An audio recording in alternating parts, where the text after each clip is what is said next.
Այսօր դժվար է պատկերացնել որևէ ոլորտ, որը կարող է զարգանալ առանց տեղեկատվական տեխնոլոգիաների։ Ըստ տարբեր տվյալների, տեղեկատվական տեխնոլոգիաների ոլորտի մասնագետների պահանջարկը այսօր ոչ միայն մեր երկրում, այլև աշխարհի զարգացած երկրներում։ Ինչ հաջողություններ մենք ունենք այս ոլորտում եւ ինչպես այն դարձնել առավել գայթակղիչ երիտասարդների համար։ Բարև ձեզ, Արհերոստանգերության եթերում ճանապարհ հաղորդաշարն է։ Ես Ալիկ Հակոբյանն եմ եւ տեղեկատվական տեխնոլոգիաների ոլորտի մասին ենք խոսելու այսօրվա մեր հյուրերի հետ։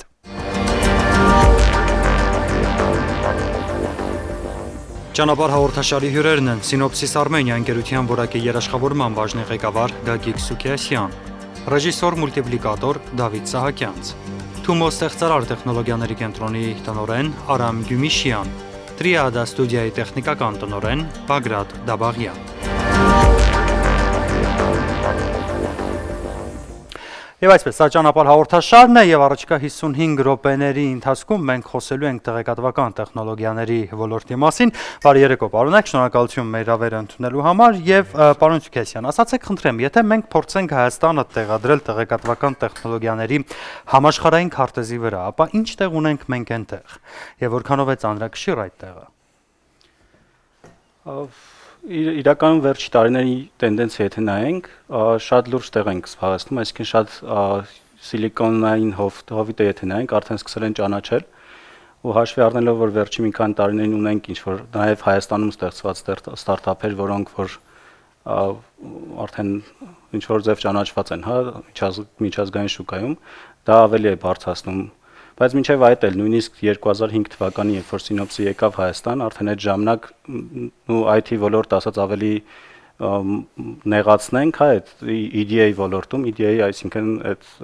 միկրոէլեկտրոնիկայի հետ կապված ոլորտում, արդեն լավ ճանաչված էր այն բaragայում, որ արդեն հայ ինժեներները մասնակցում էին ամենաժամանակակից նախագծերի վրա ու այդ անգլերեն ասած advanced node, այսինքն ամենաժամանակակից այդ չիպերը, որ արտադրվում են, իրանց այդ ամենափոքր տեխնոլոգիաները, այսինքն երբ որ տրանզիստորը չափվում է, այդ տրանզիստորների երկարությունն են ասում, որը հասել է արդեն 7 նանոմետրի, այսինքն մենք այդ նույն տենդենսով մեր այստեղի ինժեներները շարունակում են աշխատել, ու ձեր հարցին որ պատասխանեմ, քանի որ աշխատում են, այսինքն վստահում են մեր ինժեներներին, արդեն նույն այդ դրամաբանությամբ ճանաչում են նաև էլի մեր մասնագետներին։ Ես որքան պատկերացնում եմ 7 նանոմետրը դա շատ փոքր է։ Դե մազի հետ համեմատած շատ փոքր է։ Հիմա որտեվ շատերը չհասկացան ինչ են նշանակում 7 նանոմետր, որտեվ մենք նանոմետրերով առօրյա կյանքի ընթացքում չենք խոսում, գոնե միլիմետր ենք օգտագործում, օգտագործես, դա որքան փոքր է։ Դե եթե օրինակ մազը չափվում է միլիմետրերից փոքր, նանոմետրը արդեն դեռ 9.0 է ավելանում, միլիմետրը 3.0 է, ստորակետից հետո նանոմետրը 9.0 է, այսինքն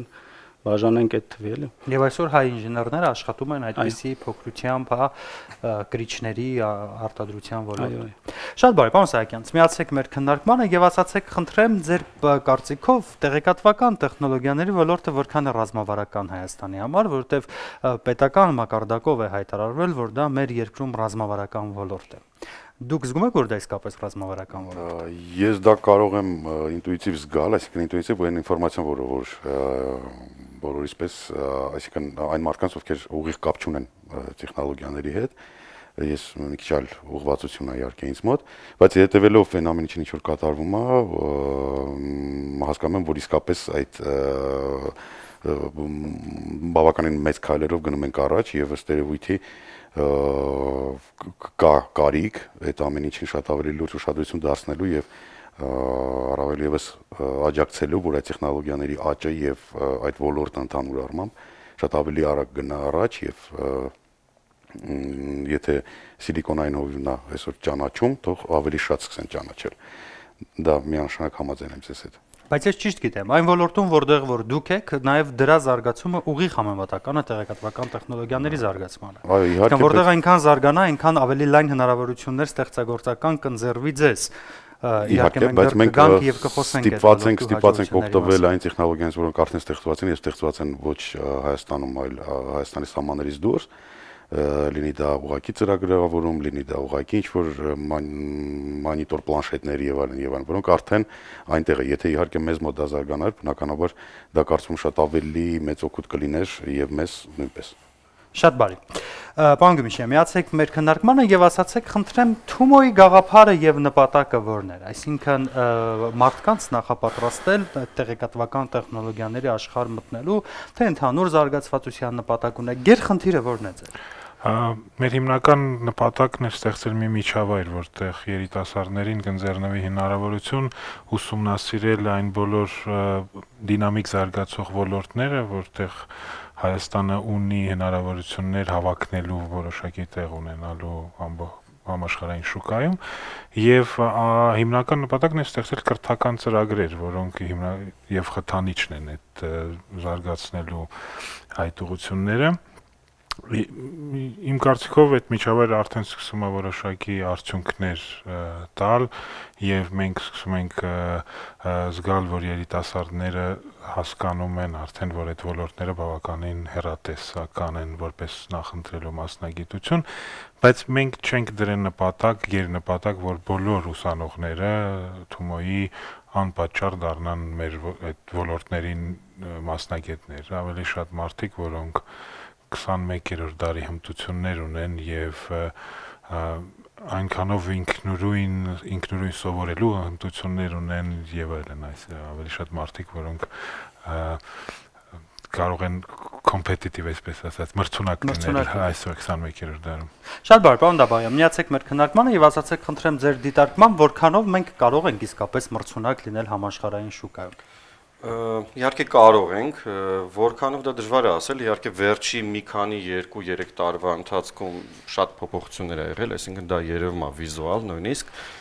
բայց մեկը ես համարում եմ, որ Հայաստանը դեռ շատ փոքր դեր ա խաղում աշխարհի IT-ի մեջ, հա մենք ունենք լավ հայ մասնագետներ, իրանք տարբեր երկրներում տարբեր լուրջ պրոյեկտներով են զբաղվում, բայց հենց Հայաստանում նույնիսկ այդ ստարտափների, այդ նոր պրոյեկտների քանակը իրականում քիչ են։ Այսինքն եթե համեմատենք Միացյալ Նահանգների ցանկացած ինչ-որ մի հատ քաղաքի հետ, այնտեղ ասենք երևի տասնապատիկ կամ հարյուրավոր ավելի շատ ինչ-որ լուրջ պրոյեկտներ, լուրջ կազմակերպություններ կան դրանով զբաղվող, բայց ինձ թվում է պրոգրեսը շատ այնց լավ ուղղությամբ, հա, այսինքն կարևորը գոնե նույն տեմպերով շարունակվի ու ոչ մի բան չկանգնացնի այդ պրոգրեսը։ Համեմատության մեջ արդյոք կարծում եք, որ մենք երբևէ կկարողանանք այդ զուգահեռներն ու համեմատականները անցկացնել։ Հա, իհարկե։ Գիտեք, Միացյալ Նահանգների մեծությանը, երբ որ նայում ենք եւ հետո Հայաստանի մեծությանը, մի քիչ դժվար եմ պատկերացնում, թե սիլիկոնյան հովիտ, չգիտեմ, Հայաստանում կարելի է ստեղծել, թե ոչ։ Չէ, ինձ թվում է հնարավոր է, ուղղակի պետքա մի քանի հարց լուծել։ Առաջի հարցը այդ էմիգրացիան է, այսինքն ես շատ հաճախ եմ հանդիպում եմ դեպքերին, երբ որ շատ լավ մասնագետներ լքում են Հայաստանը ու ուղեղների արտահոսքի մասին։ Հա, իհարկե, ու դա մի քիչ դանդաղացնում է այդ պրոգրեսը։ Ու ինձ թվում է տենց կոնկուրենցիա անել աշխարհի մասշտաբով ընդհանրապես խնդրեմ չի, որովհետև այսօրվա օրով ինտերնետը կարելի ասել ինչ որ դեմոկրատիզացիա է արել աշխարհը ու ստեղ նստելով կարելի է զբաղվել նույն բարդության պրոյեկտներով ինչ որ Միացյալ Նահանգներում։ Իհարկե կան որոշակի խանգարող հանգամանքներ, հա, բայց դրանք կարելի է հաղթահարել։ Պարոն Սուկասյան, բախվում եք դուք ուղեղների արտահոսքի խնդրի հետ, որքանով է հեշտ Սինոպսիս Արմենիա ընկերության համար համալրել իր մասնագետների կազմը։ Բախվում ենք ու շատ լուրջ ենք բախվում, որովհետև եթե նայենք վերջի ես աշխատում եմ արդեն 8 տարի, ու այդ 8 տարվա ընթացքում ես ձեռք եմ բերել շատ ընկերներ, որոնք արդեն գտնվում են Կորեայում, գտնվում են Ամերիկայի Միացյալ Նահանգներում ու աշխատում են այնց ֆիրմաներում, օրինակ Google, Microsoft կամ Samsung։ Ու եթե հաշվեմ 20-ը կարող են անցնել նմանատիպ, որ մենք միասին աշխատել ենք Սինոպսիս Արմենիայում, բայց իրանք հիմա աշխատում են նմանատիպ ուրիշ ընկերություններում, այսինքն ունենք նմանատիպ խնդիր ունենք։ Իսկ ձեր երկրորդ հարցին որպես պատասխանեմ, հայ ինչքանով է հեշտ կադրեր ձեռք բերել, իրականում դժվար, լուրջ վերջի տարիներին լուրջ մասնագետներ, այսինքն բարձր որակավորում ունեցող մասնագետների գտնել Հայաստանում լուրջ խնդիրներ ունենք։ Դրա համար ու նախ բաժանում երկու մասի, որտեղ Սինոպսիս Արմենիան երկու հիմնական ճյուղեր ունի, հա մեկը ծրագրավորումն է, մյուսը chip design-ը, այսպես ասած։ Chip design-ում ընդհանրապես հնարավոր չի Հայաստանում ճարել ու դրա համար Սինոպսիս Արմենիան ինքը իր կրթական համալիրը ունի, հա, պոլիտեխնիկի հետ համատեղ անում ենք Այսինքն ուս կրթում ենք ուսանողներին, ուսանողները արդեն հենց սովորելով արդեն բակալավրի վերջի տարիներին արդեն աշխատում են մեր մոտ ռեալ պրոյեկտներում, ու այդ ձև համալրում ենք այդ ոլորտի մասնագետները, ու նույն ձև ունենք խումբ ծրագրավորողների համար, ու նույն ձև կրթում ենք նաև ծրագրավորողները, բայց հասկանում ենք, որ նրանք երիտասարդներ են, որոնք կարող են աճել, բայց հենց աճում են մի քիչ շանսը կա, որ կարող են գնալ, էլի։ Ուղեղների արտահոսքը պայմանավորված է զուտ ավելի մեծ ֆինանսներ վաստակելու գայթակղությամբ, թե կան այլ օբյեկտիվ կամ սուբյեկտիվ հանգամանքներ, որոնք անկեղծ ասած երկուսն էլ, որտեվ օրինակ ինչի թվում IT ոլորտում, եթե դու հասել ես ինչ-որ բարձր որակավորման, Հայաստանում ապրելու համար դու քո գումարը աշխատում ես, այնքան որ կարելի է Հայաստանում նորմալ ապրել։ Այսինքն ձեր ոլորտում կա մրցունակ աշխատավարձ։ Չեմ ուզում թվեր հրապարակել, գուցե դա կոմերցիոն, բայց կա մրցունակ աշխատավարձ։ Իմ օրինակով կարող եմ ասել, ես խնդիր չունեմ արտահոսք գումարի համար արտագաղթելու, ու ինձ թվում է իմ ընկերներն էլ նույն կարծիքի են, բայց ուրիշ խնդիր է առաջանում, այլ որակապես ավելի ինչ որ մի մակարդակ էլ բարձրանալու, հա։ Ու այդ նաև վերաբերում է օրինակ մեր ընկերը ինչ որ օրինակ բերեց, թե ինչ որ սահմանափակումներ կարան լինեն։ Օրինակ մեր մոտ լուրջ խնդիրներ ունենք, որ որոշ տվյալներ Հայաստան ուղակի չեն կարող բերել, որ մենք աշխատենք նմանատիպ տվյալների վրա, որովհետև Հայաստան, Չինաստան նմանատիպ երկրներ գտնվում են էմբարգոյի տակ, հա, որ ինչ որ կոնկրետ բաներ իրավունք չունի տեղափոխվել Հայաստան։ Այսինքն դա նշանակում է, որ ձեր մասնագիտական ոլորտում կարելի է այս սանդղակով բարձրանալ, հասնել ինչ-որ մի կոնկրետ աստիճանի, եւ դրանից հետո եթե կա ներքին պահանջարկ ավելի հմտանալու, մասնագիտանալու, այստեղ սա հնարավորությունները սահմանափակ են ավելի։ Հա։ Դուք արձագանքեցիք, որ ոչ միայն ֆինանսականը, ես լսեցի այդպես։ Ինչը կարող է արտասահմանը հիմնական օրինակ Միացյալ Նահանգները մարդկանց ձգում են ուրիշ պատճառներով էլ Առաջի հերթին ես երբ որ մեկ-մեկ գտնվում եմ, ասենք Միացյալ Նահանգներում, ես նույնիսկ ինքս եմ զգում իմ վրա, որ ես ավելի արագ եմ սկսում աճել ինչ որ մթնոլորտում, այսինքն շատ պրիմիտիվ էլեմենտար օրինակ տամ բերեմ, ասենք դուք իրիկունը մտնում եք ինչ որ մի հատ pub, ասենք գարեջուր եք խմում, չէ՞, ու ասենք ձեր հետ ծանոթանման մարդ, դից ուղակի մոտենում է, տիպը ինչով է զբաղվում, բան, sense խոսում եք, հա, մեկը բարձում է ինքը օրինակ Tesla-ի, ասենք, չեմ, lead programmer-ն է, Tesla էլեկտրո մեքենաների, ասենք, firmware-ն է իր պրաշիվկեն է գրում։ Հա, ու նման տիպի, ասենք, ծանոթությունները Հայաստանում շատ բարդ են ու համարյա թե անհնար է։ Ու դա քեզ ստիմուլ է տալի ինչ որ sense ավելի աճել այդ մարդկանց հետ խոսելով, շփվելով։ Մեկ էլ ինձ թվում է որոշ մարդկանց բացի ֆինանսական բանից այնտեղ դուրա գալի ընդհանուր ապրելու համակարգան մթնոլորտը, չգիտեմ, օրենքների պահպանումը գուցե ես հաստատ մի քանի հոգի ինգեր ունեմ, որոնք գնացել են այնտեղ ոչ թե որ Հայաստանում քիչ էին գումար աշխատում, իրենց հաստատ կարելի ասել համեմատել էր այստեղ իրենց աշխատած այնտեղի հետ։ Այլ ուղղակի տենց ավելի հետաքրքիր կյանք ու ավելի կոմֆորտ կյանք փնտրելու համար։ Դուք նշեցիք, որ Հայաստանում ապրելով հանդերձ կարելի է մասնակից դառնալ միջազգային պրոյեկտների, հա, եւ անել միջազգային ինչ-որ բաներ։ Եթե ես չեմ սխալվում, դուք ինչ-որ մի ծրագրի հեղինակ կամ համահեղինակ։ Հա, որը համաշխարհային ճանաչում ունի։ Ինչի մասին է խոսքը։ Խոսքը գնում է հետաքրքիր է նաեւ հաջողությունների մասին, այս ոլորտում ինչ հաջողություն ունենք ընդհանրապես։ Դե մենք ճիշտ ասած, այս վերջի 3-4 տարին է, որ երևի TT տեխնոլոգիաների հետ կապ ունենք, այսինքն դրանից առաջ մենք ուղղակի համակարգչային գրաֆիկայի ստուդիա էինք 93 թվից գոյություն ունեցող, որոնք գործում եք ներքին շուկայի համար։ Ոչ միայն, չէ, դրսի շուկայի համար էլ, բայց հա, կինոների վիզուալ էֆեկտներ, գովազդներ, շատ մրցանակներ ենք ստացել միջազգային միջև հետ, բայց մոտ 3-4 տարի առաջ որոշեցինք տենց մեր հնարավորին ուժերով մինիմալիստիկ խաղ սարքել դեռ բանը մոբայլ սարքերի համար ու այդ խաղը լույս տեսավ 1 տարի առաջ մոտավորապես հունվարի 14-ին ու բավականին մեծ հաջողություն ունեցավ աշխարհում դա կարելի ասել մեր առաջի երևի պրոյեկտներ կապված IT ոլորտի հետ երևի մինչև այդ մենք ուղղակի օգտվում ենք IT ոլորտի ստեղծած բաներից ծրագրերից ինչպես մեր ընկերը ասեց հիմա դուք ինքներդ եք ստեղծել այդ ծրագիրը որքան է աշխարհին հայտնի որ այդ ծրագրի հեղինակները հայեր են հայտնի է դա իրական մի քիչ բարդ հարց է նայեք ես իրանց հետ շփվելուց այսինքն արտասահման մեկ-մեկ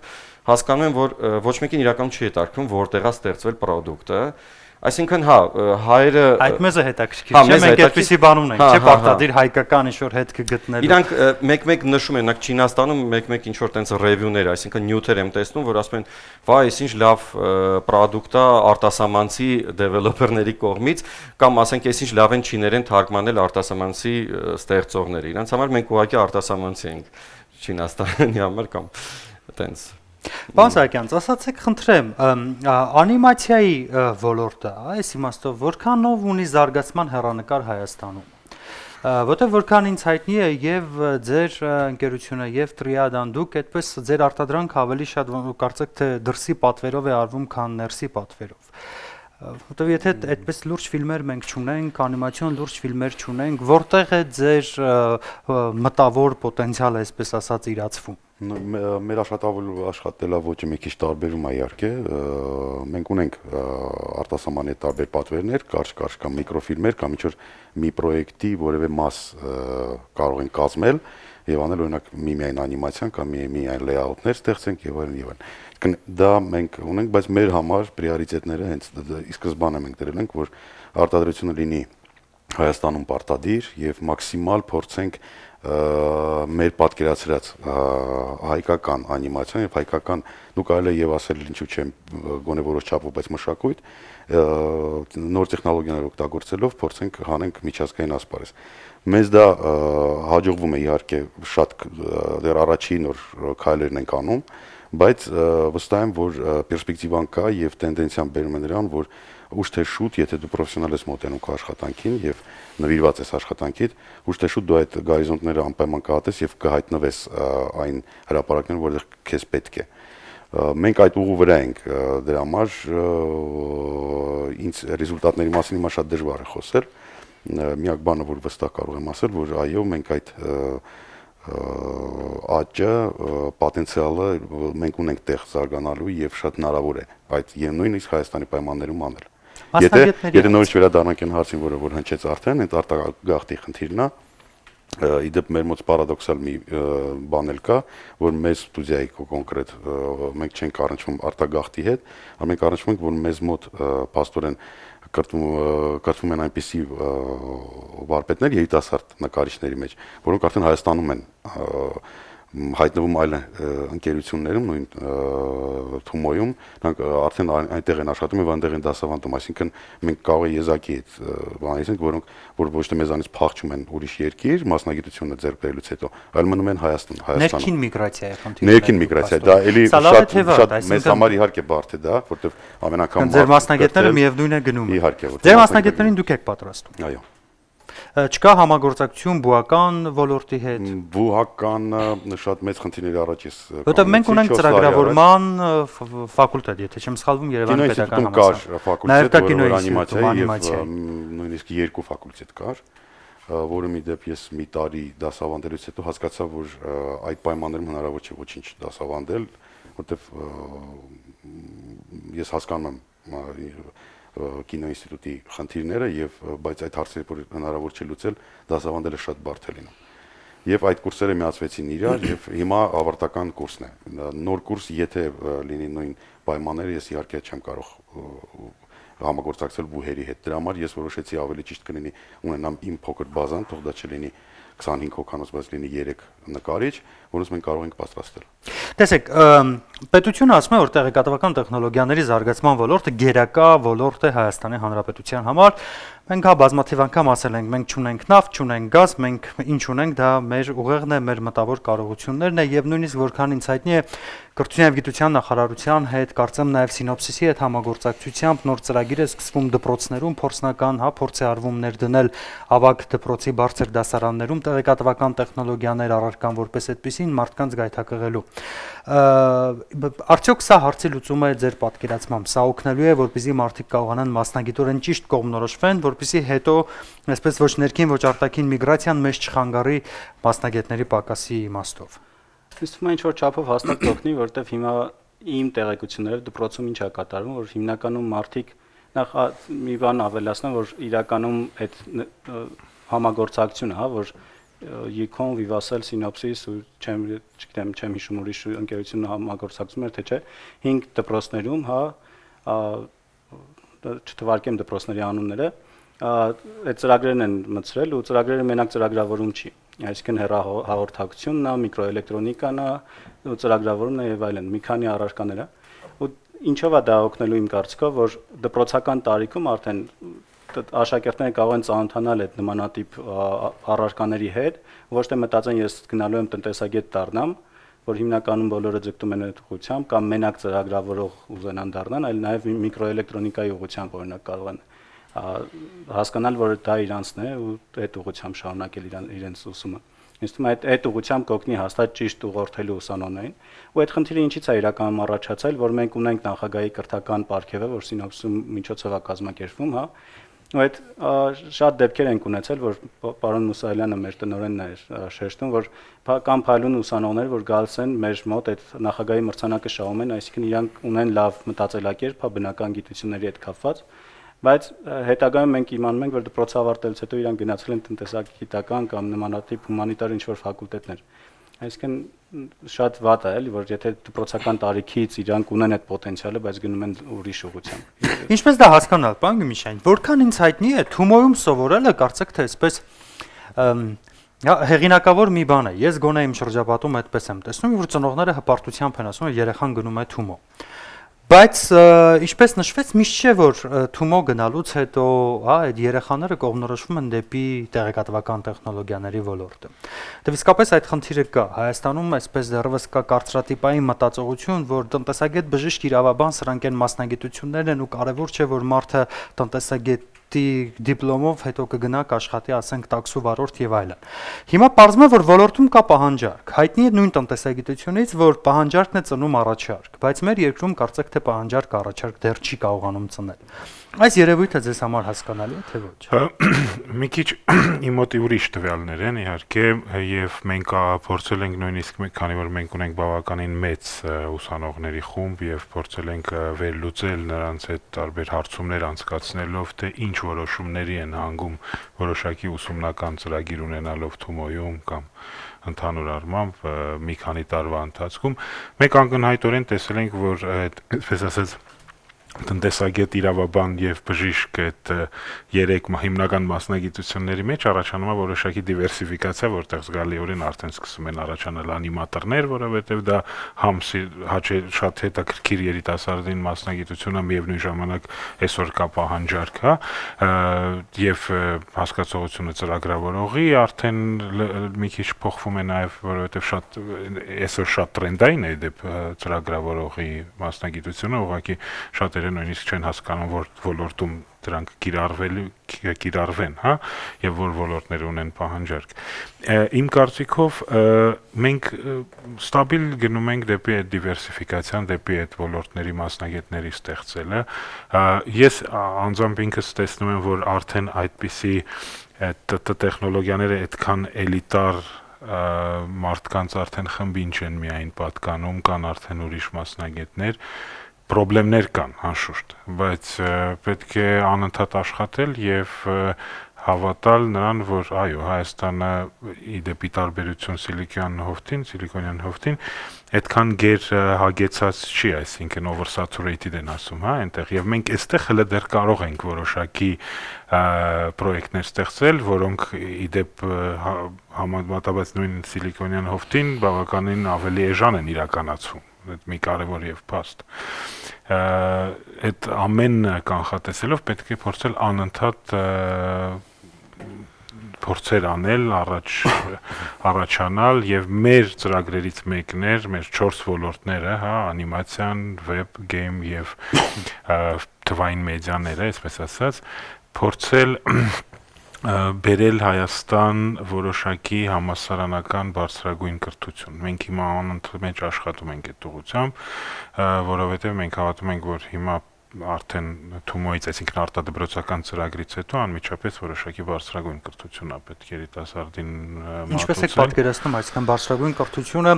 հայկական բարձրագույն կրթական համակարգի մեջ թե առանձին, ճիշտ այնպես ինչպես Թումոն է, հա, կարծեք թե առանձին մեր հայկական կրթական համակարգ։ Մենք համագործակցությունները տեսնում ենք շատ ավելի բազմակողմանի, հա, թե մենք մեր տնօրենը օրինակ Մարալու Փափազյանը նաև գնաց Անգուլեմ,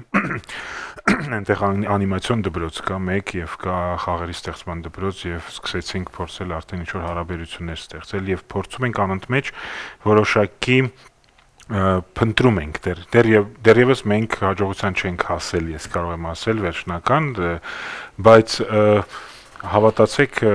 մենք չէինք հավատում մի քանի տարի առաջ, որ կունենանք Գյումրիում, Ստեփանակերտում, Դիլիջանում եւ Գյումրիում ունենք հիմա նոր շենք, որը կվերակառուցենք եւ էլ ավելի շատ ուսանողներ, բայց երևի թե անընդհատ աշխատելով եւ անընդհատ բարելավելով ծրագիրը, որովհետեւ իմ կարծիքով նաեւ այս ծրագիրը ինքնին նորարարական է իբրև մեթոդոլոգիա, ուսումնական, կարելի է շատ հետաքրքիր արդյունքների հասնել եւ այդ արդյունքները իհարկե մեր պարագայում ավելի երկարատև, ավելի հեռատես են, որովհետեւ մեր երկար փողեր են, այսպես ասած, ավելի իմ կարծիքով դա այդ ուղղությունը ընդհանրապես պետք է անընդհատ զարգացնելով ի վերջո մենք որոշակի հաջողություններ Լավատեսության հույս կա ամեն դեպքում։ Եթե փորձենք տեսակարար կշիռը Հայաստանի տնտեսության մեջ գնահատելու, տեղեկատվական տեխնոլոգիաների, անիմացիայի ոլորտի, դա մեծ է թե փոքր։ Կներեք ինչն էր մեծ ու փոքր։ Տեսակարար կշիռը տնտեսության մեջ ընդհանրապես։ Նույնիսկ թվում է դեռ փոքր է։ Այսինքն երկրի մասշտաբից է գալի, parza մի քանի մեծ կազմակերպությունների, ասենք, հիման վրա, ասենք նույն Pixar-ը կամ ասենք ովքեր ինչ որ տենց product են սարքում, որոնք ինվեստիցիաներ են բերում, համեմատաբար իրանք մեծ են տնտեսության մեջ, բայց դա երևի նրանից որ մեր տնտեսությունը ահագին փոքր։ Այսինքն, հա, երևի զգալի դեր IT-ն արդեն վաղուց խաղում է Հայաստանի տնտեսության մեջ, որտեղ երևի դա միակ sense իդեալական էքսպորտի ձևն է, այսինքն երկիր գումար բերելու։ Ուրիշ տենց արտադրության ու ինչ որ գործունեության տեսակ ես Հայաստանում այս բանին չեմ տեսնում, քանի որ մենք տենց, չգիտեմ, ուրիշ բան չենք արտադրում։ Ասացեք ընտրեմ, շատ են այն ընկերությունները, որոնք ձեզ նման, ինչպես դուք, ինչպես պարոն Սահակյանցը իր ընկերությամբ արտահանում կարողանում են կազմակերպել։ Անիմացիայի կամ չգիտեմ այլ product-ի, չգիտեմ դուք ոնց եք կոչում այդ product-ը։ Ինձ համենայն դեպս հայտնի չեն այդպիսի կազմակերպություններ, ձեր կազմակերպությունները հայտնի են։ Մենք միշտ չի ստացվում արտահանել, այսինքն այն ինչը մենք անում ենք, դա դժվարություններ կան տարբեր տեսակի։ Օրինակ, եթե վիզուալ էֆեկտների կամ անիմացիայի մասին խոսանք, երևի դժվար է միշտ գտնել ինչ որ ճիշտ պրոյեկտ, ասենք Հոլիվուդի հետ համագործակցել բան։ Այնտեղ էլ ասենք ճիշտ քանակի մասնագետներ կան ու իրանք հաճախ խնդիր չունեն ուրիշ տեղ պատվիրելու, իսկ մենք հաստատ չենք կարող։ Պարոն Գմիշյանը նշեց, որ մեզ մոտ աշխատուժ էժան է, հետեւաբար նույն product-ը նույն որակով կարելի է ստանալ ավելի էժան։ Գիտեք ոնց, հա, դեռ էժան է, բայց հաստատ աշխարհում կա ավելի էժան աշխատաուժ, այսինքն մենք չենք կարող էժանությամբ կոնկուրենցիա անել աշխարհում։ Այսինքն ձեր ոլորտում ունեք մրցակիցներ աշխատուժի էժանության իմաստով այլ երկրներում։ Ավելի ցածր որակի, այսինքն Հոլիվուդում կամ թե համ IT-ի մեջ, համ վիզուալ էֆեկտների անիմացիա ինդուստրիայի մեջ, ասենք կա Հնդկաստան, կա այնտեղ Չինաստան, Հնդկաստանը հիմնականում։ Իրանք հաստատ մեզնից ամեն ինչ անում են մի 3-4 անգամ էժան, հիմնականում ավելի անորակ, բայց մենք ոնց որ չենք կարող այդ նիշան զբաղեցնենք, էլի, այսինքն մենք պետքա որակով արտադրանք տանք։ Իսկ դա մասնագետների քանակի ու մասնագետների բան մակարդակի հետ կապ ունի, որը այդքան շատ չի Հայաստանում։ Ավելացնեմ, ես խոսք ընդհատում եմ, վերջին անգամ կաների կինոշուկայում ենք մասնակցում, նույն շատ մեծ շուկա է, որտեղ product-ները տարբեր этаպների վրա կարող ես վաճառել, գնել եւ այլն։ Կար մի չինական ստուդիա, որի պաստառ էր մեծ կախված եւ գրված էր Everyday New Series with Voice։ Այսինքն նրանք օրեկան կարող են արտադրել մի սերիա հեռուստասերիալի, մուլտիպլիկացիոն հեռուստասերիալի, արդեն ձայնագրված։ Այդ հնարավորությունը մենք երբեք չենք կարող ունենալ։ Դա ես կանգնած եմ ու կարող եմ փաստել եւ վստահ եմ, որ դեռ շատ տարիներ կանցնեն, բայց այդ արագությունը, այդ մասշտաբի աշխատանք մենք երբեք չենք կարողանալու Հայաստանը կոնկրետ անել։ Բայց մենք մի հատ շատ կարեւոր հենց Տրիադանը շատ լավ օրինակ դրան այսօր ինչ արեց Տրիադան։ Տրիադան ստեղծեց իդեա, որը որ գոյություն չուներ, որտեղ վերջի նույն բոլոր տեխնոլոգիաները դրանք ընդհանրեն ինստրումենտ են։ Դա կարող ես անել եւ համակարգչի օգնությամբ եւ յուղաներ կուակի շեդևր նկարից եւ այդ շեդևրը տեղ զբաղեցնի, նիշա զբաղեցնի, ինչ որ տեղ զբաղեցնի աշխարհում։ Այն ինչ արեց կոնկրետ Տրիադան, կարծում եմ դա հենց գաղափարի նոր թարմ գաղափարի իդեաներ, որը որ շատ ճիշտ, շատ պրոֆեսիոնալ արդեն դրադան կատարեց իրենց իդեան։ Իսկ երբ որ շփվում ես դուրս արդեն եւ հասկանում ես, որ իսկապես խնդիր կա իդեաների եւ նոր գաղափարների, եթե վերցնենք կինոինդուստրիան, կարող ենք տենդենցիան նկատել, որ ամեն ինչի կամ ռիմեյք է արվում, կամ միայն ինչ որ սուպեր հերոսների ինչ որ շարք է հայտնվում, որը Անվերջ ֆրանչայզներ, հա, ինչ որ ֆրանչայզերներ եւ այլն, այսինքն իրանք ունեն իսկապես խնդիր։ Ես կարծում եմ, որ պետք է որպես հաբ ընդունել հա IT տեխնոլոգիաներ, որ այ հենց մենք տիրապետեցինք, մենք կլինենք ամենալավ երկիր։ Ոչ, չեմ կարծում, որ այդպես կլինի, ու արտագաղթ ավելի շատ կլինի այդ դեպքում։ Մեզ պետք է իդեաներ ակումուլյացիա գեներացնել եւ նոր իդեաներ դրա համար արդեն բոլոր ասպարեզին կարող ենք անդրադառնալ եւ հաղորդումը դառնա արդեն 5 ժամանոց, որովհետեւ պետք է վերցնել մանկապարտեզից սկսած ավարտած բուհով շատ լուրջ ուշադրություն դարձնել երեխաների զարգացման, երեխաների կրթված լինելուն եւ եթե դրանով չզբաղվենք, то մենք կլինենք այն նույն սենց ռեժիմում, հա Այդ հեռախոսի ռեժիմը, որ ոչ հանրասանել ես, ոչ էլ նոր խոսում ենք դրա մասին։ Այսինքն տեղեկատվական տեխնոլոգիաների ոլորտով միայն դուք չեք պայմանավորում, որ այսպես կարելի է շատ լուրջ հաջողություն։ Իհարկե, որտեղ եմ ասում, դա ինստրումենտ է։ Ինչպես ասացեք, խնդրեմ, դուք ասում եք, որ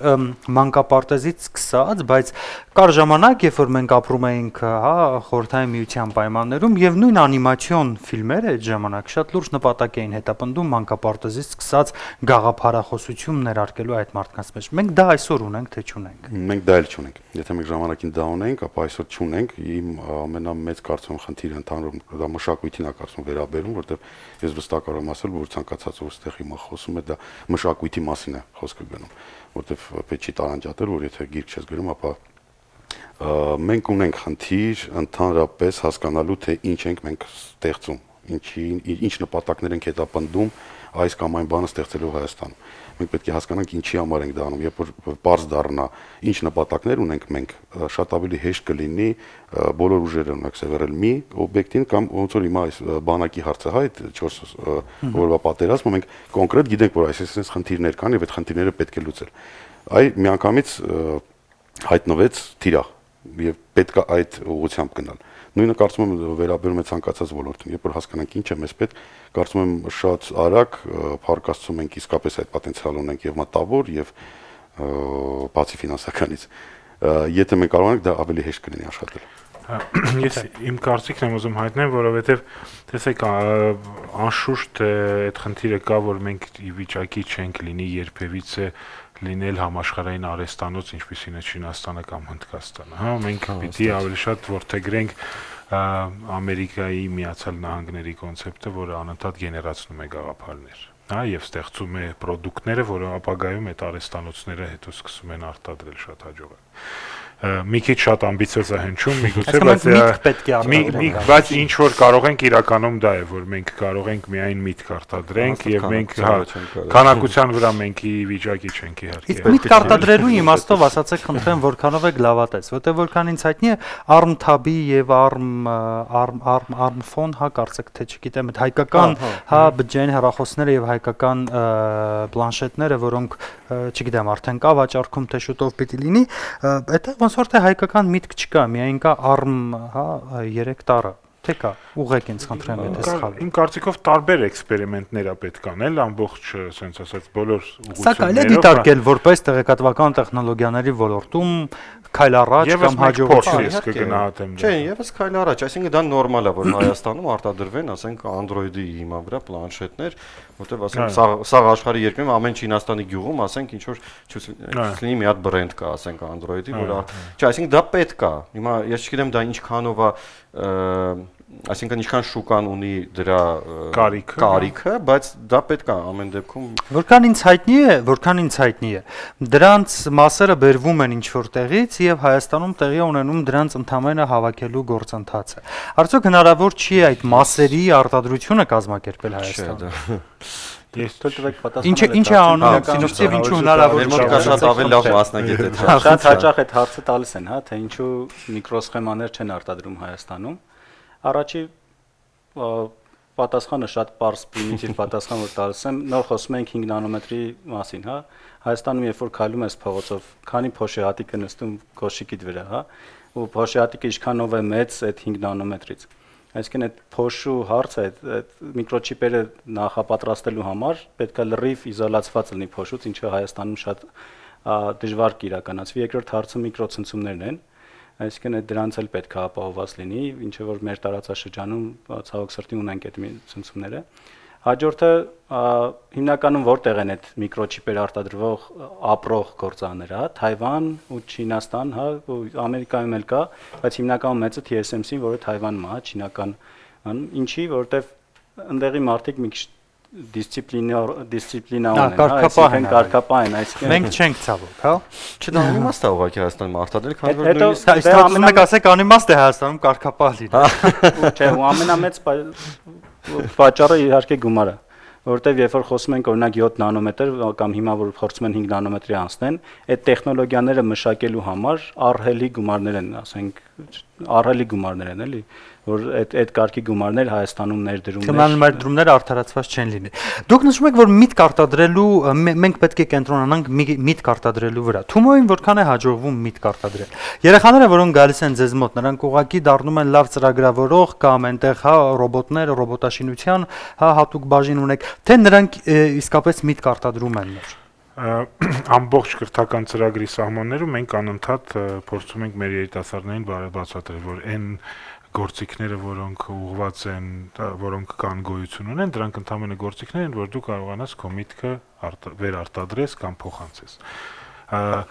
Եվ անընդհատ փորձում ենք աշխատել մեր երիտասարդների հետ, որ լավ գիտակցեն, որ գաղափարը դա առաջնային էլեմենտն է որևիցե մի նախագիծ ստեղծելու։ Դրանից հետո գալիս են նորից բոլոր հնարավորությունները, գործիքները, անշուշտ դու պիտի ունենաս որոշակի հմտություններ եւ գիտելիքներ, որ կարողանաս արտադրես կամ միգուցե ուղղորդես ամբողջ արտադրության process-ը, բայց եթե դու ընդամենը կատարող ես, հա, մի գործիքի միջոցով որևիցե մի process, դու ընդամենը կլինես արհեստավոր, հա, ոչ թե գաղափարախոս, այլ արհեստավոր, որը անընդհատ անում է մի որոշակի մի գործողություն եւ չի ստեղծում նոր որևիցե մի բան։ Եվ դրա համար ամբողջ աշխարհից մենք հրավիրում ենք տարբեր մասնագետների եւ մեզ մոտ անընդմեջ գնում են չհաշված մեր հիմնական դասընթացները, մեր մոտ գնում են հատուկ դասընթացներ, տարբեր մասնագետներ, որոնք չգիտեմ, նույն Pixar-ից են, այսինքն անիմացիոն ստուդիայի Pixar-ից կամ գալիս են մեր լավագույն ընկերներից Ռաֆի Գրիգորյանը, որը հենց այդ մտքի Twitter-ի նախկին փոխնախագահան, հիմա ինքը Uber-ում է աշխատում, եւ ինքը մեզ շատ աջակցում է, այսինքն այդ ծրագրավորման մեր ծրագիրը, այսինքն software development-ի, այսպես ասած, ծրագիրը ավելի ակտիվ զարգացնել եւ ի վերջո կարող եմ ասել, որ անընդհատ նաեւ գաղափարը, միտքը եւ գիտելիքների միաժամանակ հավասարակշռված զարգացումը կբերի նրան գիտակցելով նաեւ քո հնարավորությունները, որ երբևիցե դու չիպ չես արտադրի Հայաստանում, դու կարող ես արդեն ստեղծել այն շուկան, այն մասնագետների խումբը, որոնք կսկսեն աշխատել ամբողջ աշխարհի հետ։ Տաղանդավոր երեխաները շատ են թե ոչ, եթե փորձեք գնահատել, այսինքն ապագայում ինչ հեռանկար ունենք, երբ որ դուք շփվում եք այդ երեխաների։ Մենք այդ պրինցիպը չենք որոնք այդպես շատ յուրահատուկ են մտածում, օրիգինալ են մտածում։ Մի քիչ փոքր տարբերվում է մեր մեթոդաբանությունը, պրինցիպ չկա, որ ես կարողանամ ձեզ հիմա մատնանշեմ մի երիտասարդ, որը ակնհայտորեն տաղանդավոր է։ Կա հսկայական ռեսուրսների համակարգ, հա, այնտեղ մենք իրենց փորձում ենք անընդհատ ռմբակոծել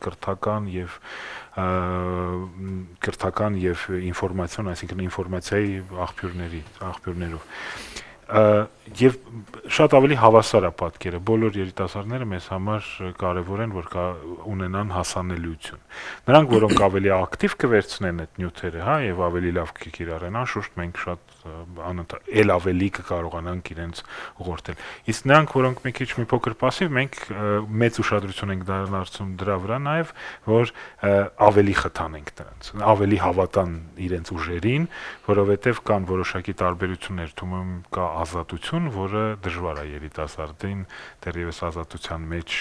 գործել եւ իրականացնել։ Ինչ սկզբունքով եք ընտրում այն ձեր աշակերտներին, այսինքն ով կարող է գալ Թումո։ Եթե դու 12 տարեկան ես եւ ցանկություն ունես գալ Թումո, ոչ մի ուրիշ խոչընդոտ դու չունես։ Ձեր հնարավորությունները անսահմանափակ են։ Մեր Եվ ֆինանսական, եւ շենքային, եւ տեխնիկական։ Մենք բավականին էֆեկտիվ ենթակառուցվածք ունենք, հա, եւ ծրագրային շատ հզոր ապահովում, որը մեր, ասենց ասած, կարևորագույն գործիքներից մեկն է, որի համար նաև մենք հպարտ ենք եւ որը որոշակի հետաքրքրություն ունի ապագայում տեղափոխվելու ուրիշ երկրներ կիրառվելու, ծրագրային թե բովանդակության, թե ծրագրի ինքնին։ Եվ որոշակի նաև երիտասարդներ արդեն ավարտում են իրենց կրթական ծրագիրը եւ մենք փորձում ենք այդ արդեն այսպես փոփոխությունը, այսինքն այդ պտույտը երիտասարդների որոշակի արդեն մեզ մոտ կա։ Մինչև որ տարիքում են ձեզ մոտ 12-ից մինչև 18-19, մեր մոտ կան երիտասարդներ, որոնք մինչև 20 տարեկան, դու Թումոն լքում ես, երբ որ արդեն զգում ես, որ քաղելու ոչ մի բան չունես։ Եվ որքան շահառու ունեք այս պահին։ Ամբողջ Հայաստանում, ինչպես նաև Արցախում հասնում ենք արդեն 10,000-ի, իսկ Երևանը ուրեմն մեզ մոտ էս պահին 7,000 ուսանող են, Գյումրին վերջերս 1000-ից դարավ 1500 եւ պիտի մի եւս 300 տեղ մեզ պետք է այնտեղ բացել, այնտեղ օրինակ սահմանափակում մի քիչ դեռ ունենք, Արցախը 1000-ի կողմերն է եւ Դիլիջանում 500։ Մենք հիմա հույս կա, որ ապագայում լավ մասնագետներ կլինեն։ Ամեն դեպքում, պարոն Սահակյան, վերադառնալով անիմացիայի ոլորտին կամ մուլտիպլիկացիայի ոլորտին, ինչու չենք զարգանում այստեղ։ Դուք այդ հարցի պատասխանը ձեզ համարում եք, թե ոչ։ Միայն եթե ոնց որ Արայք ասեց, Թումոն ունի հնարավորություն ֆինանսավորման, գալիս են ֆինանսներ եւ զարգանալու հնարավորություն կա։ Կոնկրետ մեր անիմացիայի ասպարեզում մենք այդ խնդիրը իսկապես շատ լուրջ է, որովհետեւ հենց դրա համար էլ մարդիկ գնում են այսօր մեզանից, որովհետեւ այն ֆինանսավորումը, որը անհրաժեշտ է այսօր ցանկացած մարդուն, շատ դժվար է ապահովել։ Դրա համար մենք ստիպված ենք լինում ինչ-որ կոմպակտ թմով, որը որ անընդհատ կարող է գոյատևել։ Ես կարծում եմ, որ հարցը հնչեց, որ քանի տաղանդավոր երիտասարդ մենք ունենանք, ես կարծում եմ, որ մի հատ մեծ խնդիր ունենք մենք Հայաստանում ու կունենանք միշտ, ես այդքան լավատես չեմ այդ ասպարեզում, այդ առումով։ Մենք ցավում եմ, որ շատ անգամ երևի չենք էլ տեսնի այդ տաղանդաշատ երիտասարդներին, որովհետև ընդհանուր համակարգան, որում մենք այսօր սա բոլորս գտնվում ենք, ինքը գլոբալիզացիայի գաղափարը եւ այլն, ինքը բերում է նրան, որ այդ երիտասարդները ամենատաղանդավորն էլ գնալու են այստեղից։ Ես դրա վտանգն եմ տեսնում եւ դա հետագա իրենց աշխատանքով ապահովելու խնդիրն է։ Նրանք կգնան եւ դրանք կդառնան, ինձ օրինակ այս վերջերս մեր ընկերը վերադարձավ, որ աշխատում է սպեցէֆեկտների վրա ինչ-որ մի ստուդիայում, որտեղ 130 մարդ է աշխատում մենակ իրանց դիպարտամենտում փոքր ընդ որում։ Այնտեղ 7 հոգի հայ էր աշխատում Հայաստանից։ Այսինքն իրանք գնացին ու կորան այդ ասպարեզում եւ կարծում եմ իրենց անունը իսկապես տաղանդավոր են, վստահ եմ, եթե լուրջ ֆիլմերի վրա են աշխատում, այսինքն ունեն հնարավորություն գաղափարներ, բայց իրանք կորելու են այդ ասպարեզում եւ դա կարծում եմ ամենամեծ խնդիրն է մեր համար։ Մենք պետական պատվեր չունենք այս ոլորտում։ Մենք ունենք կոնկրետ մեր ստուդիան ունի, դա պետպատվեր է կոնկրետ ֆիլմ արտադրելու, անիմացիոն ֆիլմ արտադրելու, բայց քանի որ մենք ունենք այն ինչ որ այն ռեսուրսները, որոնք մենք ունենք, մենք ստիպված ենք ֆիլմը արտադրել 4-ից 5 տարի։ Կա հիմա process-ում որևէ արտադրություն, թե ոչ, որովհետև վերջին անիմացիոն ֆիլմը, որ աղմուկ հանած գոնե որ ես եմ հիշում, Սասունցի Դավիթն էր։ Կարծեք դրանից հետո դուք ամենակարևոր օղակը բաց թողեցիք անիմացիայի, որովհետև բացի Սասունցի Դավիթի, որը շատ լուրջ աշխատանք էր ինքը իրանում, բայց մենք արեցինք այնպիսի մի աշխատանք, որը որ երբեք չէր արվել Հայաստանում, դրամետրաժ ֆիլմներ Անահիտ, որը որ վստահ եմ, որ նոր շունչ տվեց հայկական մուլտիպլիկացիան։ Բոլոր իր մինուսները, պլյուսները սաղ դնենք մի կողմ, նա նոր շունչ տվեց եւ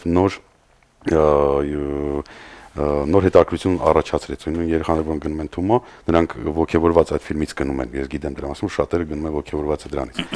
Նույն պրինցիպով մենք Անահիտը ցավոքսրտի նկարում ենք 5 տարի, ինչի որտեղ ընդամենը 6 հոգանոց խումբ էինք ամենասկզբում, ինչը որ լուրջ ստուդիաները մինիմում 300 հոգուց է սկսվում, երբ որ սկսում են մուլտ արտադրություն լիամետրաժ ֆիլմի։ Մենք դա արեցինք եւ ստիպած արեցինք 5 տարի, հիմա մենք դա այդ խնդիրը կրկին ունենք։ Մենք հիմա ստիպած ենք նոր ֆիլմը, որը որ նկարում ենք, եւս 5 տարի նկարել։ Ինչ ֆիլմ է, թե դրա մասին։ Ֆիլմը լինելու է Վարազդատ արքայի հանրահայտ հաղթանակի մասին օլիմպիական խաղերում 4 տարի։ Կարծում եմ ինքը իրան շատ ակիր փաստը պատմական, որը որ կարծում հետարքիր կնի հիշացնել մեզ եւ աշխարհին մատուցել, որ այսպիսի դրվագ ենք ունեցել պատմության մեջ։ Շատ բարի։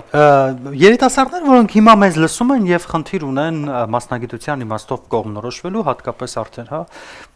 մի շաբաթից վերջին զանգ է, ընդունելության քննություններ եւ այլն, գուցե դեռ կարող ենք որոշ մարդկանց կողմնորոշել։ Ինչու նրանք պետք է ընտրեն տեղեկատվական տեխնոլոգիաների կամ անիմացիայի ոլորտը կամ ծրագրավորման ոլորտը։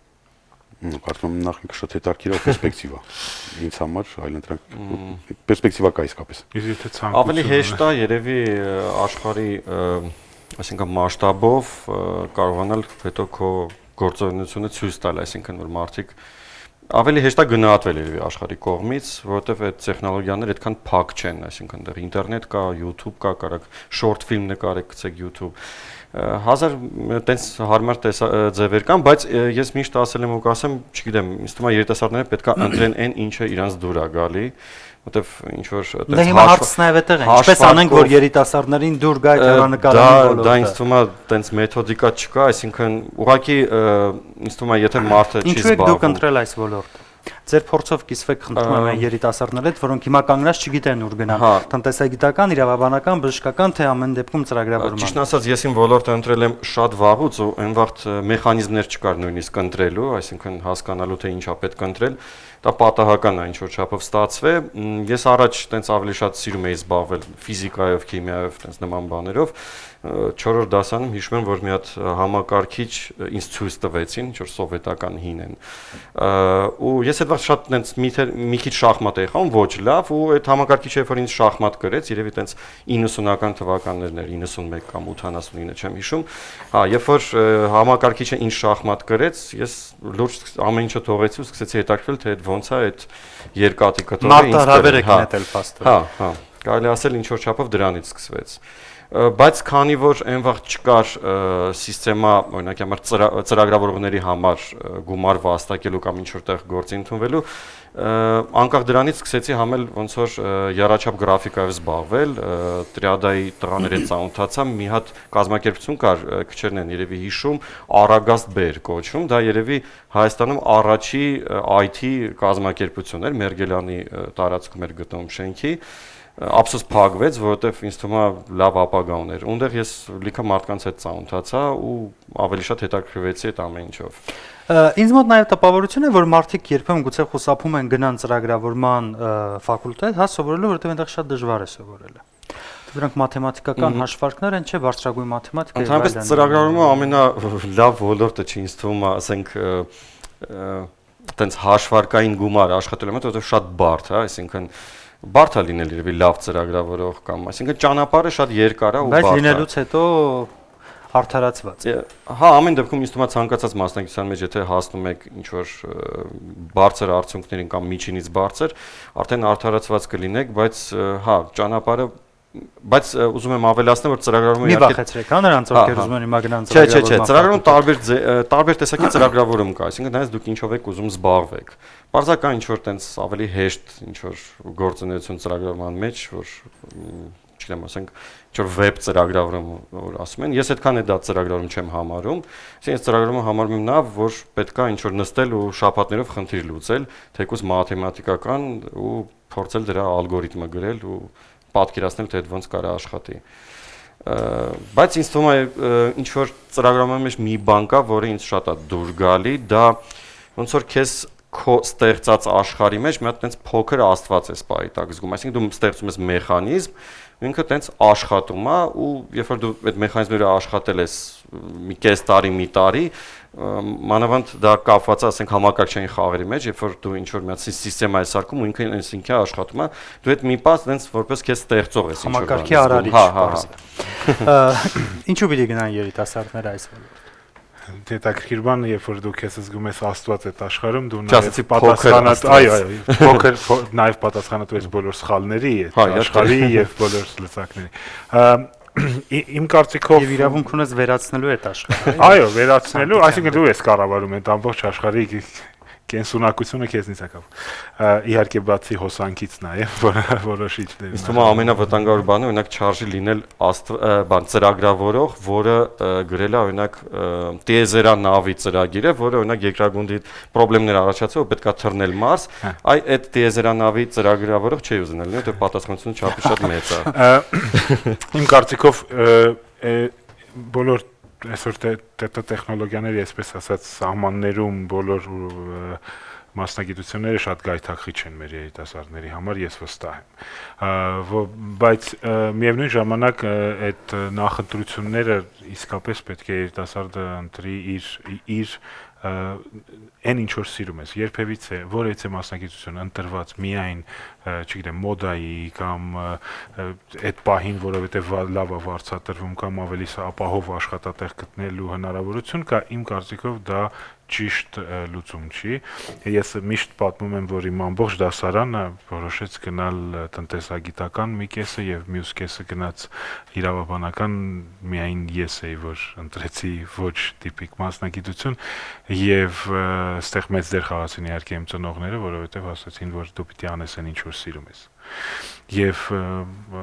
այսօր ես իսկապես երջանիկ եմ։ Դրա համար եթե ընտրեցիր այն ինչ որ դու սիրում ես, անշուշտ կհաջողվես այնտեղ եւ պիտի իհարկե անշուշտ շատ աշխատել, որ կարողանալ հաջողվել։ Ասեք, պարոն Սուքեսյան, ինչի պիտի մարդիկ գան եւ սկսեն նանոմետրերի հետ աշխատել։ Մի քիչ սկզբից փորձեմ հռետորական ձևով դիմեմ, հա, այդ դպրոցական երեխաներին, ես համաձայն եմ, որ ցանկացած այդ տարիքի երեխա ինքը զգում է, հա, նույնը ես զգում եի, որ ես այդ տարիքում ես մաթեմատիկայից ու ֆիզիկայից լավ եմ, այսինքն պատմությունից եւ այլն նմանատիպ առարկաներից լավ չեմ, այսինքն այդ ժամանակ դու կարաս արդեն ընտրություն կայացնես գոնե մոտ ինչ ուղղությամբ ես գնում, հա, դեպի հումանիտար թե բնական գիտություններ, ու արդեն այդ ուղղությունը կայացնելուց հետո խորհուրդ կտամ ուղղակի ամեն բա փորձել գերազանցել ինքդ քեզ, այսինքն դրան արդեն որ ուսանողական ինչ-որ տարիքի լինես, դրանից հետո որոշես ծրագրավորող դառնալ, շատ հեշտ կարող ես դառնալ, եթե դու լավ հիմք ունես, էլի մաթեմատիկական եւ այլն եւ հիմք ունես։ Այդ ասեմ, իսկ ինչու պետք է ընտրեն այս ոլորտը, որովհետեւ այդ ոլորտում այս բանը աշխատում, օրինակ ցանկացած մարդ ունի հեռախոս, բայց ինձ թվում է հետաքրքիր է, չէ, հասկանալ մեջը ոնց է այդ ամեն ինչը աշխատում եւ այլն, ու աշխատում ես ամենանորագույն տեխնոլոգիաների հետ, ու աշխատում ես շատ հազվագյուտ մարդկանց հետ, որոնք մենակ Հայաստանում չեն, այսինքն մենք այս բանին մենք աշխատում ենք եւ Չինաստանի եւ Թայվանի եւ Ամերիկայի լավագույն մասնագետների հետ, այսինքն դու ինքդ արդեն կարաս շահես աշխատելով նմանատիպ մասնագետների հետ։ Քո այդ այրեն չեմ հիշում բառը experience, հա, փորձեր բերես։ Խոսքով հետաքրքիր ոլորտ է։ Շատ կարճ խնդրում եմ ձևակերպեք ճանապարհը։ Ինչպես անել, որ իսկապես որ մենք հրճակել ենք, որ տեղեկատվական տեխնոլոգիաներ, այսպես ռազմավարական ոլորտ է մեր երկրի համար, գանք հասնենք այդտեղ, որ ինքը իսկապես դառնա ռազմավարական ոլորտ եւ շատ զարգացած։ Մի քիչ հետ գնամ են ձեր հարցին, հա, թե արտադրանք արտահանում ունենք թե չէ, իրականում իմ կարծիքով մեր ՏՏ ոլորտում այս բանը միայն արտահանումը։ Այսինքն մենք Հայաստանում մենակ հայկական ծրագրերն է, հա, որ Հայաստանի համար ծրագիր է գրում, մնացած բոլոր IT ընկերությունները Հայաստանի համար ծրագիր չեն գրում։ Ինչ գրում են, որ ամբողջը արտահանվում է դուրս։ Այսինքն դրանով իսկ մեր IT ոլորտը արդեն մի քիչ խոցելի է դառնում, այսինքն նույն մեր ստեղ ինչ որ ստեղի ներքին շուկայի համար շուկա էլ չունենք, կարող դրանց է գալի, բայց ամենայն դեպս պետք է այդ ոլորտը զարգացնել, այսինքն ինչ որ նույն այդ եթե գնանք այդ պատերազմին, հա, նույն այդ մի քիչ գնալ դեպի ռազմարտությունաբերության, IT-ին կապել ռազմարտությունաբերության հետ, նմանատիպ ինչ որ ուղղություններ, որ IT-ին մի քիչ ավելի համապարփակ դառնա, հա, որ այդ ոլորտը։ Իսկ դա հնարավոր չէ ֆինանսավորել մեր սիտուացիայում, այսինքն Չէ, եկեք մի հատ բան էլ ասեմ, հա, մենք հայերս հիմնականում այդ օրինակը ուզում եմ բերեմ, որովհետև մեր ոլորտում շատ է երևում, երբ որ նույն հային ինչ որ պրոյեկտ են տալիս, ասում են արա, ասում են, չէ, ձև չկա, չեմ կարող այս պրոյեկտը ես անեմ, պետք է ինչ որ sense բան, նույն չինացին որ տալիս, հա, կանեմ։ Այսինքն այդ հայկական մոտեցումը, որ առաջինը միշտ չեն, հա, հետո նոր Պիտի սովորենք հա ասել մի խոսքով։ Նու այդ տեղեկատվական տեխնոլոգիաների հետ կապված կարծեք հանդիպում եղավ Պաշտպանության նախարարի եւ ոլորտի պատասխանատուների միջեւ։ Սպասենք արդյունքներին, ասացեք խնդրեմ ճանապարհը։ Ճանապարհը պետք է հավատաս քո ուժերին եւ իրական գնահատես քո հնարավորությունները։ Իհարկե ես կարծում եմ, որ օպտիմիզմը մեծ գործոն է, երբ որ դու գնում ես առաջ եւ երբ որ դու ի սկզբանե արդեն պեսիմիզմով լսված ես, դու ի վիճակի չես որևիցե բան անես։ Պետք է հավատալ ուժերին, տեսնել ամբողջ աշխարհում ինչ է կատարվում, մի քիչ նույնիսկ ուտոպիկ մտածելակերպ ունենալու միջոցով դու կարող ես շատ հետաքրքիր գաղափարներ հաջողվել, հա։ Պետք է մտածել մի քիչ առաջ, մի քիչ ավելի առաջ եւ ավելի փորձարարական միջավայր Իսկ այն ամենը անշուշտ մենք միևնույնն է արդեն ակնհայտորեն ճանապարհը դե մենք պիտի աշխատենք ամբողջ աշխարհի հետ եւ ոչ Հայաստանում կամ որևէ տարածաշրջանում եւս դա կարեւոր է, որ դուք հայացքը դեպի աշխարհ եք բացում, այլ ոչ թե կենտրոնանում եք քո ներքին շուկայի վրա, որովհետև ի սկզբանե շուկան փոքր է։ Եվ ճանապարհը հավատալ եւ աշխատել։ Երկու հիմնական գործոններն են, որոնք կարող են իսկապես դառնալ այն հաջողության գրավականը։ Ասեք, պարոն Դավաղյան, ճանապարհը մակրո տենց մասշտաբով չեմ կարող ասել, որովհետև շատ ֆակտորներից է կախված, բայց քանի որ գլոբալ երկիրը բաղկացած է մարդկանցից, մեզնից, պետք է ամեն մեկը իր համար ընտրի իր ճանապարհը ու ինձ թվում է ամենակարևոր ֆակտորը նա է, որ պետք է սիրել քո գործը։ Այսինքն եթե գործը չես սիրում, պետք է փոխել, ասենք ծրագրավորներ դառնալ, ասենք նկարիչ կամ անիմատոր։ Պետք է միշտ գտնել այն ինչը քեզ հաճույք է պատճառում, որովհետև ոչ մի գումար, ոչ մի աշխատավարձ մարդուն չի կարա ստիպի այտենց վիրտուոզ վերաբերվել իր գործին, ասենք քիչ քնել, առավոտվանից գիշեր աշխատել ու ստեղծել իր երազանքը կամ թեկուզ փորձել գնալ այդ ուղղությամբ։ Այսինքն պետք է սերով վերաբերվել գործին։ Այդ սերը նաև կարծում եմ պետք է առաջացնել, որովհետև միևնույն է, հա, այն մասնագիտությունները, որոնց նկատմամբ այսպես նույնիսկ առանց հասկանալու սեր կա, չէ, փոքր բոլոր տղաները երազում են օթաչու դառնալ կամ տիեզերագնաց դառնալ, հա, ինչ որ մի տեղ, ինչ որ մի կերպ ենթագիտակցության մեջ ձևավորվել է սերը դրա նկատմամբ, հասկանալի է, որ մեծանում են հետո չեն դառնում, եւ կարծում եմ, որ ձեր ոլորտի հետ կապված եւս պետք է գտնել ճանապարհները այդ սերը մարդկանց մեջ արտնասնելու։ Պարոն Սահակյան, ասեք ճանապարհը։ Դե խոսքը երիտասարդության մասին է, դու մենք ինձ անդրադարձանք մի կարևոր գաղափարի, այդ գեյմ ինդուստրիան, որը որ գոյություն ունի, ու դրան անդրադառնալով ես գալիս եմ եզրահանգման, որ ճանապարհը բոլորից նույնն է, ուղղակի այն հետաքրությունը, որը կա այսօր IT տեխնոլոգիաներին, ես կցանկանայի, որ կոնկրետ մեր երիտասարդությունը ոչ թե դառնար գեյմեր, հա, այլ խաղ արտադրող։ Դա շատ լայն մասշտաբով եմ ասում։ Այսինքն ոչ թե դու ուղղակի լինես խաղացող, այլ լինես խաղ ստեղծող։ Եթե ընդհանուր կյանքին տես վերաբերվենք, դրա համար ավելի ստեղծագործես բնականաբար, քան լինես ուղղակի ինչ-որ մի Բայց մի քիչ խաղալ էլ է պետք։ Նույն որ հասկանալ։ Լավ գեյմերները խաղացող են։ Իհարկե, դրա համար այսինքն ստեղծել է պետք ուղին մենակ դան է։ Երկիրը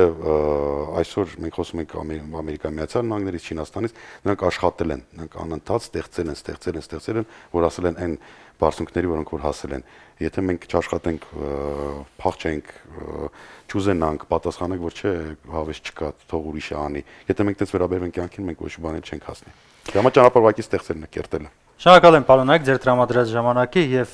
հետաքրքիր որոշ դեպքերում ինձ համար այդպես անհասկանալի նանոմետրերի իմաստով մտքերի համար շնորհակալ եմ որ եկաք այսպեսին էր այսօրվա ճանապարհը միացեք մեր քննարկումներին յուրաքանչյուր շաբաթ ժամը 19:30 իսկ այսօր այսքանը առայժմ